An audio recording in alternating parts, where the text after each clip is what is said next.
But the Democrat establishment's knee-jerk reaction to resisting any kind of assistance from Donald Trump, even on the most fundamental responsibilities of government, which is public safety, is going to be an extremely losing issue for the already historically unpopular Democrats, who have instinctively been taking the losing 20 side of every issue ever since Donald Trump got inaugurated. And this newest polling shows that they are doing it yet again, as 81% of Americans say that crime in big cities is a major problem. Take a look. Here in D.C., though, overall, there's been a 19% decrease in burglary, 33% decrease in homicide, 42% decrease in assaults with a dangerous weapon, and a 44% decrease in robbery. And when it comes to handling crime, overall, nationwide, the president has a 53% approval rating. Looking more broadly at all major cities beyond D.C., 81% in an AP poll are saying they think crime is a major problem in large cities.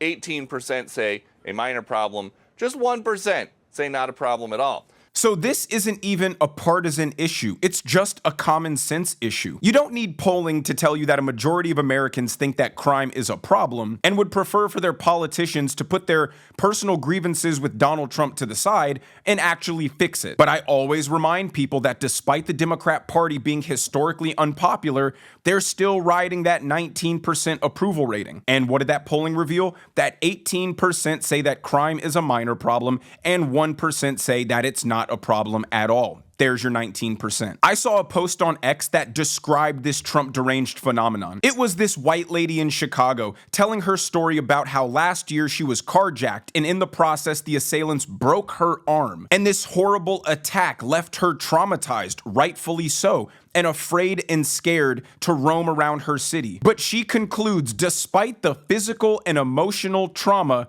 she still doesn't want Donald Trump sending in the National Guard to Chicago. Some, myself included, might call that a mental disorder, but more so it exposes the pretentious belief held by these white liberals. They've declared they would rather experience physical criminal violence and emotional trauma over Donald Trump trying to ensure that this doesn't happen to her ever again and she can go back to enjoying her city. And then they try to impose this mentally ill worldview on the rest of the residents of their city who aren't ideologically brainwashed and see the success happening in Washington, D.C. and want that same kind of benefit to come to their city.